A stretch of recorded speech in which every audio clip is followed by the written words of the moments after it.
How's it going, everybody? It's Krusty Old Crow back again doing another tactical perspective toy review on a G.I. Joe classified line release that I picked up just the other day.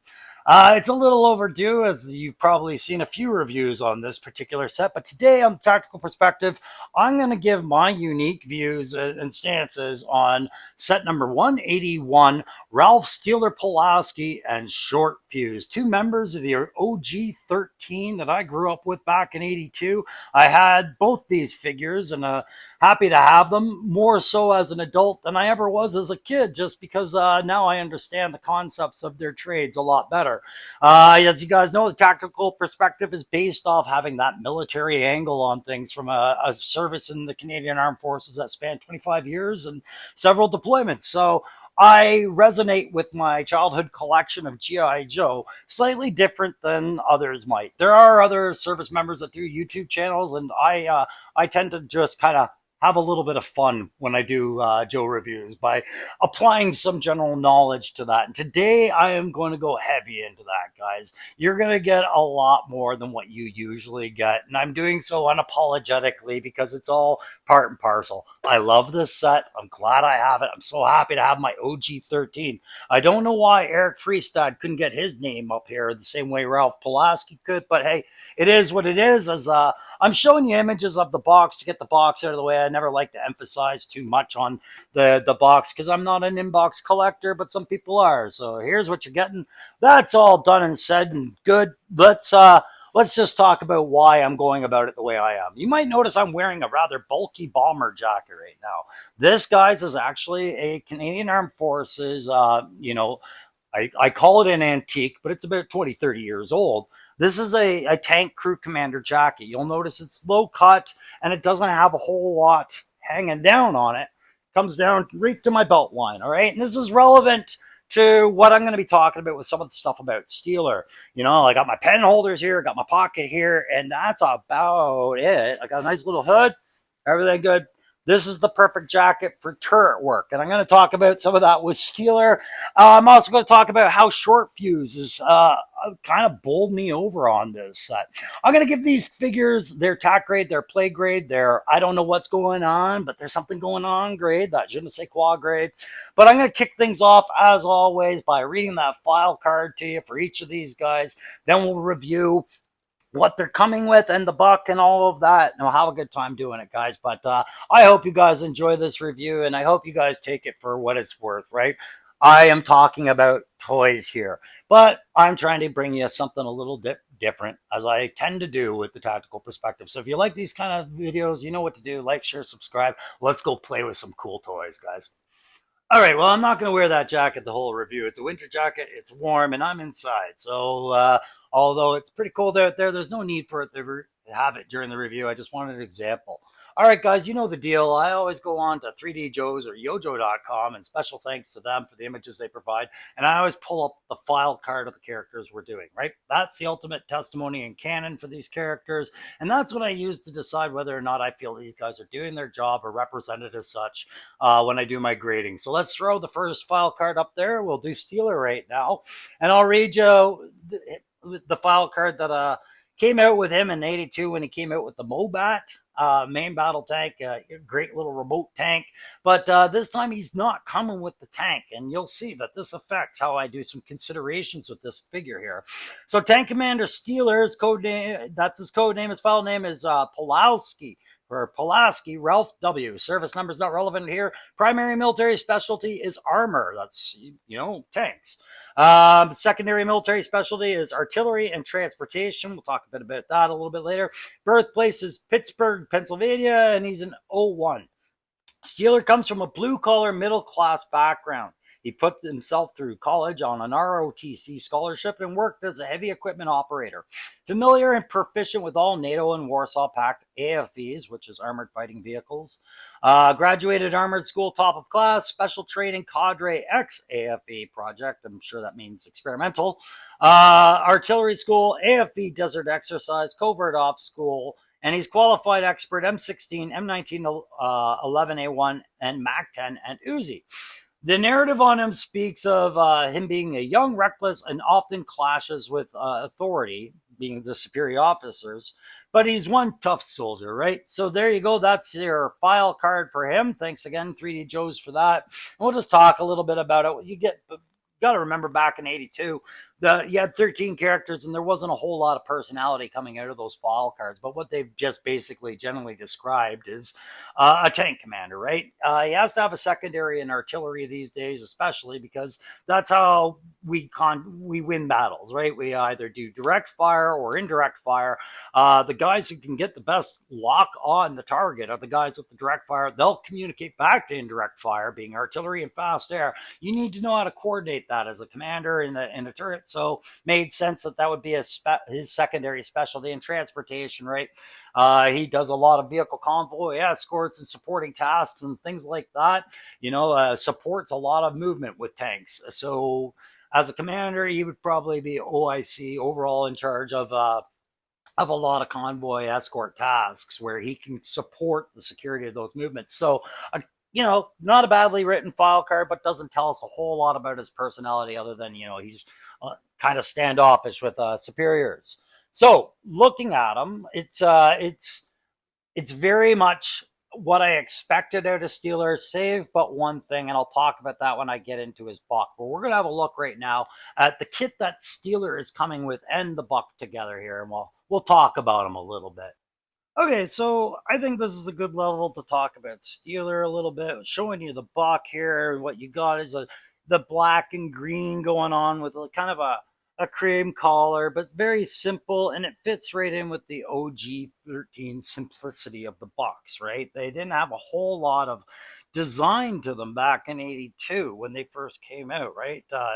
First wave, seeing if it works out. So they were very simple, and a lot of the features that they came with were simple as well. So I'm going to show you the buck first, and I'll show you the head that he comes with, kind of reminiscent of the cartoon, bit darker hair. He's got a bit of 5 o'clock shadow on there. Not a whole lot going on with the facial expression itself. He's just a kind of intently staring at something. He doesn't look satisfied or displeased, just is, right?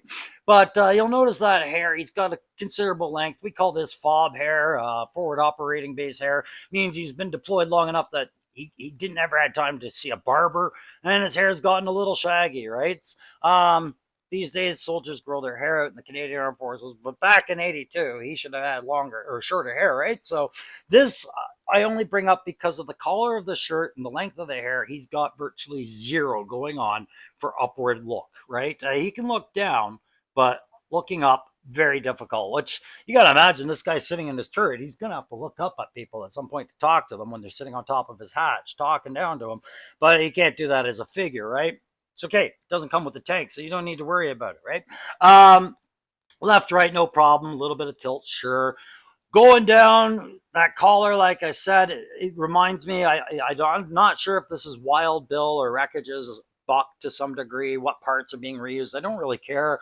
But following that collar down, he's got kind of a turtleneck on. It's like a high collar undershirt, probably got some thermal qualities. That's great if he's going out in the winter. It's crappy if he's going out in the summer.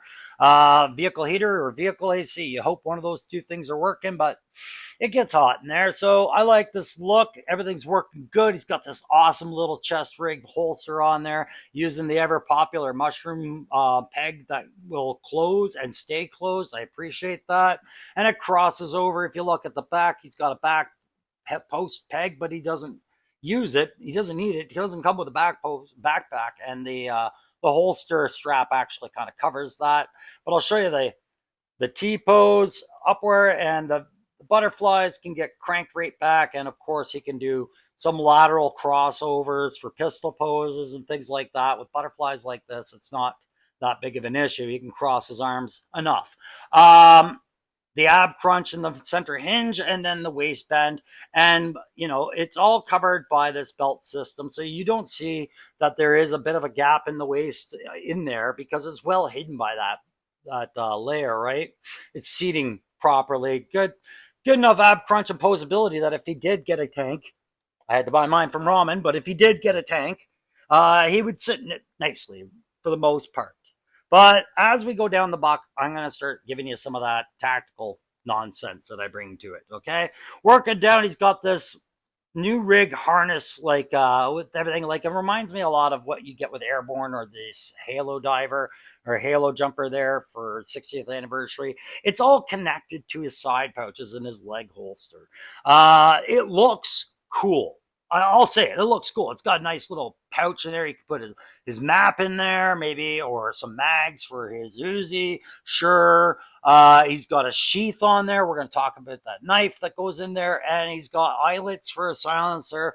And then over here, he's got the holster for his Uzi. Looks great. And remember, he's not coming with a tank. So his role here is different, right? His role here is maybe dismounted operations in support of something else like a mortar team. He's working outside of his element. So when I compare him and how he's outfitted to his file card, I'm already getting some problems here. And I'll tell you why. If you look at the original buck, the play between him and the turret, the consideration was there. But now, because we don't have a tank coming with them, they don't feel like they had to consider it. A tank commander would never wear these kind of accessories on his legs. This is asking to snag on your turret hatch, your hatch ring, and all these other, joysticks for your weapons system, your comms radio, your antenna wire, all sorts of things in the turret that I'm trying to somewhat portray in images for him to get snagged on. And in an emergency, getting in and out of the vehicle, hang-ups can break bones, cost lives, can do everything. You wouldn't want to be snagged like that. And you notice that jacket I showed you, it was cut off it was a bomber jacket. It stopped at the waist. And there was a reason for that, because commanders constantly have to go up and down in their hatch to see the area around their vehicle, to talk to others, get down, talk to their crew. And we don't like getting hung up on our hatch because something snagged. So these accessories do not work for a tank commander. For a toy, however, they work fine. I'm just not a big fan of seeing the Uzi leg strap. So enough on that. That's just a tactical ism. It's got nothing to do with whether the figure looks cool or not. But as far as if it had come with a tank, you would have noticed the problem right away. And I'm showing you kind of in the pictures what I'm getting at using the Hunter here. So let's talk about his kit. He's going to come with your helmet. Let's start with the helmet, right? So they've modernized the original steel helmet, which was just the basic original Joe helmet that you get with the green shirts and with Duke and all of them. It's that basic helmet. And instead of having the transparent thumbnail clipping of a visor, he gets the technical visor, which was like a laser rangefinder kind of Bino set, I'm sure. Anyways, this one's been updated to include comms, nice little headset, and it's a very narrow bump helmet. And I'll tell you why I like this, guys. I do. I think this is a much better helmet than any other helmet he could have been given, because I do have the gridiron helmet that they made for Tank Commander. Well, that's a great door gunner, helicopter, and jet pilot helmet. It's not a great Tank Commander helmet because of the way that this guy needs to be able to get his head into a tank site, into any gunnery sites. You have to get within inches of that site to maintain the reticle and the sight vision, right? So it involves having nothing obstructing your helmet. You still have to wear your helmet. So having this tight little bump helmet, almost like a sports helmet, and then the visor that can go up and down, it's great. That visor has a transparent lens, so you can see his eyes through there, and it seats nicely on his head without any tension issues whatsoever. So we've got that on. There you go. He's outfitted with his helmet. I did mention that he's got black elbow pads and not with the knee pads, and that they're double pinless elbows, knees, and things like that. You guys can see this stuff for yourself. I don't need to narrate every single detail, just the ones I think are key. So we'll move on to his pistol. He gets the standard little service pistol, similar to what Snake Eyes has had in the past, and other characters have had this in the past. It's got the little nubbins there, so you can attach the silencer, the exposed barrel, I guess it would be. You can attach the silencer to it. That's going to sit up in his chest harness, good, close to the body chest harness. That's not going to snag on anything in the turret. You know, and that's right there. He's good to go. Close to his body is good, especially the center line. So I like this holster because it pivots around, so you can get the arms across and have some adjustments without knocking things over. It's good. It's a playable feature to have it like that. I appreciate that they did it. Moving down that line, next time we got a piece of kit. Well, we'll go with the silencer for the pistol. I'll talk about this in a second, but that silencer is going to join the knife in the leg harness here. So we're going to take this silencer, and this is also going to be compatible with the Uzi that he's coming with, that he also came with back in the day. He came with an Uzi, so that's great. We'll put that in there, and we'll join it with this knife. I'm using the curved handle knife of the two because this is the one that I found actually fit snug in that sheath. The other one was not snug at all. So by process of elimination, that's what we're going with. We'll give him his Uzi now, just a standard Snake Eyes-esque Uzi with the closed, no blast effect barrel, so that you can slide that silencer on there, and then you can put a blast effect. And they do include blast effects. I'm going to talk about those when I talk about Short-Fuze. Okay, here's my question. I'll get to this in a second. Why would a tank commander need to carry around silence weapons? He's not sneaking up on anyone on his tank, and if he's dismounted by his tank, guess what? You were probably heard when you pulled in. There's just no stealth operation to a tank commander. If he was a lav and a recce guy, yeah, okay, I get it. And even then, those weapons are weird. But I do understand this is how he was presented in 82. And the Uzi was a cool feature. It's a nice compact submachine gun. This is how he's utilizing it, I think, it's very strange. It's like he's Steeler trying to be Snake Eyes a lot here. Okay, moving on. It doesn't ruin it for me, but it definitely makes me go, yeah, that doesn't work. Last weapon I'll include with Steeler here is something that a lot of people were thinking was Recondo's rifle, and it's not. What this is a new molded, like, FN style rifle. There you go, with the collapsing metal stock and removable mag, as they always are. And it is wrapped in fabric, so that's probably why people thought, well, it sure does look like Recondo's rifle. It's got the folded down iron sight on the back, and then big old muzzle or flash suppressor on the end, and then open for blast effects we'll talk about later. Here's the thing, guys. I don't need this for Steeler, and I'm not going to use it for Short-Fuze. You know who this is really good for, in my opinion, and maybe that's why they kind of retconned this box to include it, was this, I feel, should have been included with the Awe Striker for Crankcase, because this very much is a good update to the weapon he did come with. And when he came without anything like this in the Awe Striker, I questioned it. So I think that's a good choice for him. There we go. The only criticism I would say of something missing that they could have modernized that would have made a lot of sense for him, and they've done it with other figures like Crankcase and others, is a wrist accessory for him. A good one would have been a GPS. Okay, navigation is as important for vehicle movement and for him doing his dismounted ops, helping out Short-Fuze. So I would have liked that extra little piece of deco on there. It's the one time where I was like, yeah, that really does make sense for him. And it was absent. There's nothing on these wrists. I like his gloves and things like that. No problems. Overall, not a bad buck. I think his boots are a bit weird, though. Just because the laces aren't exposed, and military guys, there's a reason we expose our laces. And so if something happens to your foot, the medic can cut those laces and get that boot off really fast to do what they got to do. Having technical buckles and straps and like that, it's just it's an obstacle you don't want. Anyways, that's gonna do for Steeler. Let's get into Short-Fuze. All right, again, so through the magic of 3djoes.com, we'll put up Short-Fuze's file card, and we'll read it out to you. Mortar Soldier, codename Short-Fuze. Real file name is Freestad Eric W. Okay, so why again that didn't make it on the box, I'll never know. Service number not relevant. Primary military specialty is artillery, and secondary military specialty is infantry/engineer. His birthplace, Chicago, Illinois, and he's an E4. Short-Fuze comes from a military family. His father and grandfather, both career top sergeants. He enjoys abstract mathematics and can plot artillery azimuths and triangulations in his head. Special education, artillery school, engineer school, advanced infantry training, qualified expert M14, M16, M1911A1, M79 grenade launcher, M2 60mm light mortar. Okay, this has been updated since. M1 81mm mortar. The narrative on him goes to say Short-Fuze is logical and sensitive.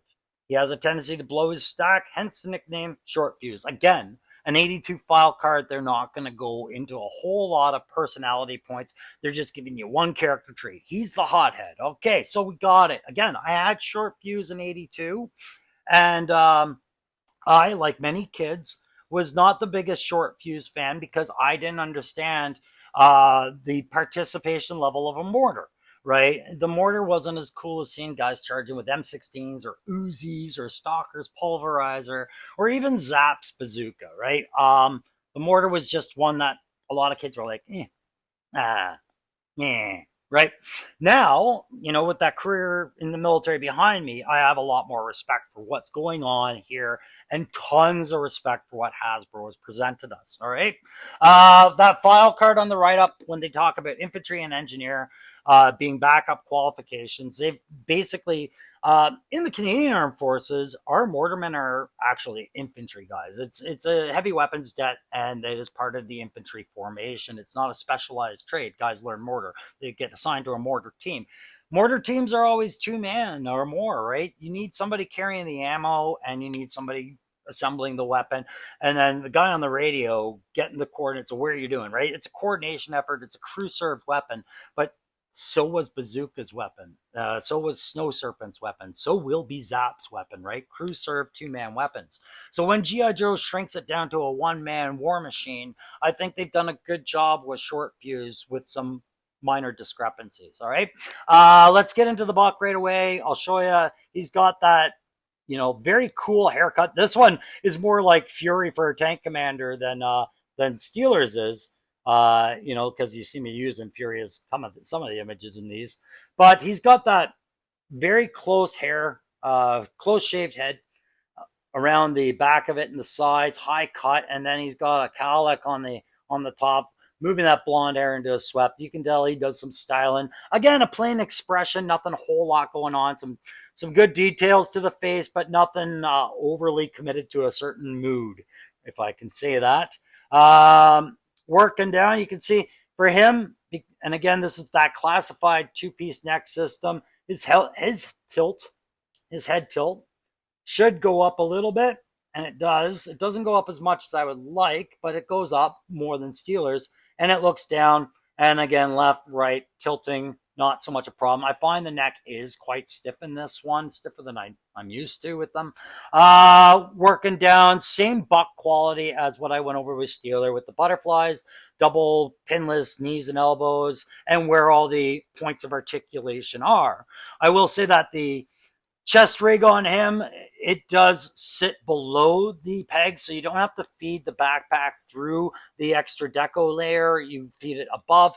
That's very much helping this. And I do like the paint apps on the chest rig that show, it's not tactically sound to put silver buckles out there, maybe some muted greens, some tactical greens, and something that isn't going to catch the sunlight and give away your position. But they did include a little PRR, a personal radio, on there with the antenna out like that, and that's where that soft plastic happens, because this won't break. That's nice.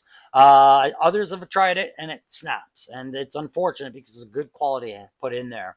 Working down, he's got no other wrist features like Steeler does, but take the round out of his hand. He is wearing fingerless brown gloves, and these hands I found were very loose when I got them out of the box, and the reason they are is because they are the short peg, thick seated ones that go into the widened holes of the wrist. So I'm curious, why they went with that call, because these things wanted to fall out when I got them, and they're in there. They're not going to fall out, but they're pretty loose.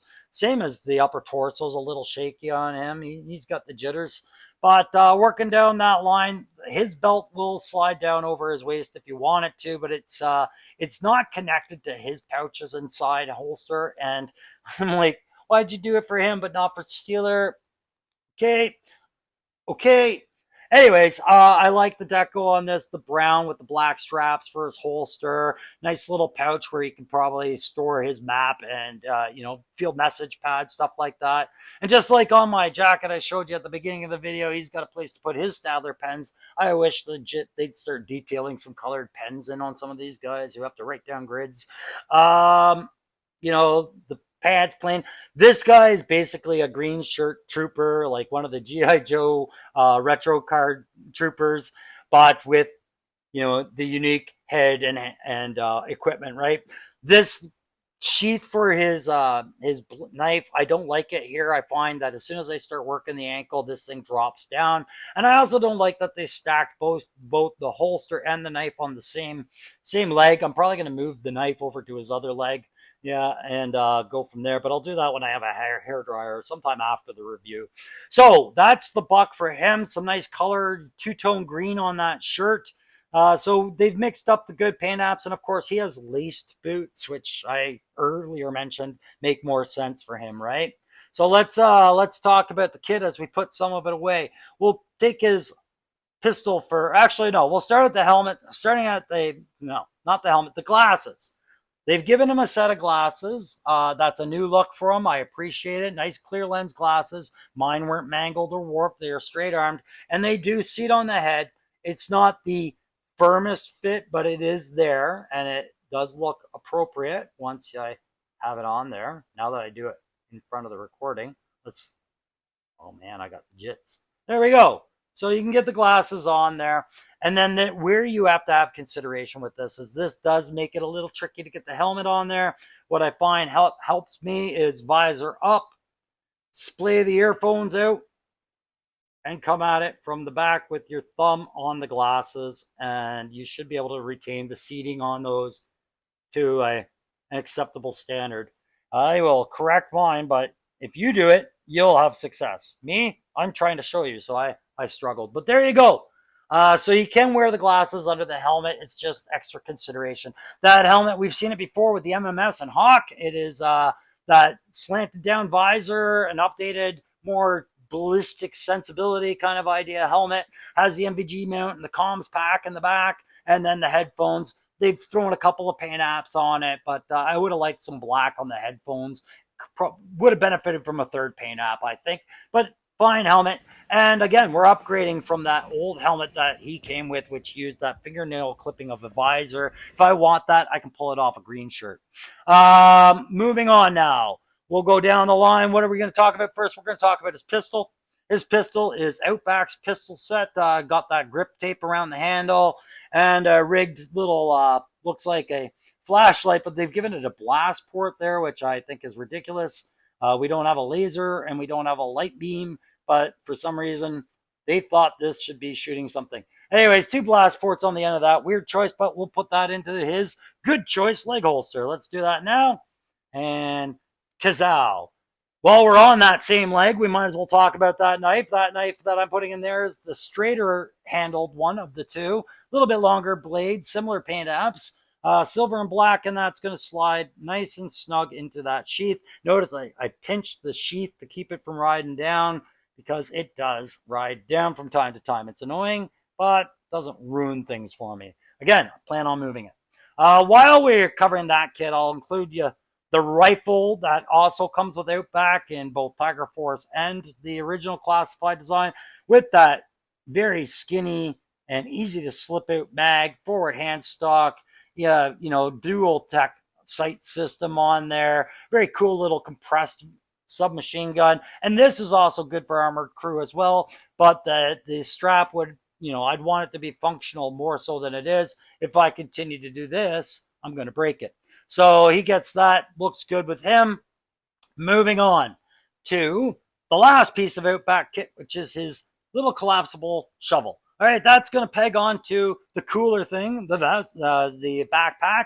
It's got 2 choices, left or right. You can peg it onto the sides. Let's just switch things up and stick it on that side. There you go. The backpack itself is collapsible. I'll take the shovel off and show you. I like this because I suspect that they'll find more utility in this as the classified line continues over the next couple of years. Perhaps covered up. I can definitely see some design where they've got holes in here for things to be covering up this clasp.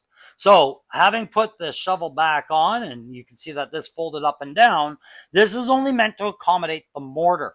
It is not meant to accommodate ammo. Remember I talked about two-man crew?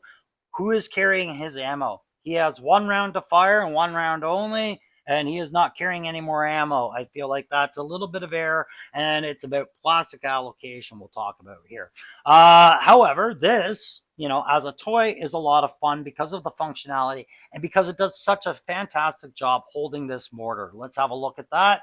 This mortar comes apart very simply. The base plate comes out, and it's got a movable peg so that you don't snap it when you're adjusting things and moving it on your terrain.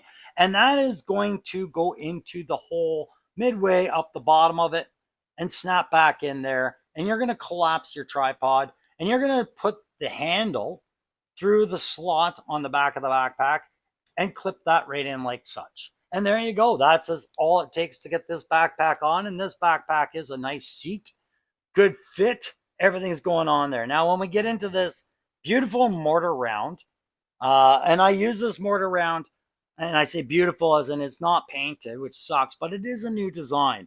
Originally, I thought this mortar round actually was Footloose's rocket from his rocket launcher. It's not. This is a very new design, but it is absent the propellant rings that would go around this area here where you see the gas holes. Midway up the round, propellant rings would go around that to help the round achieve its target distance. It's a mortar thing, and I don't blame them for not including it, but it would have been nice to have a few more of these rounds included and a place to stow them so he could be as equally advantageous to the battlefield as a guy like Bazooka or Zap are in their aspect of their carrying their weapon and their ammo.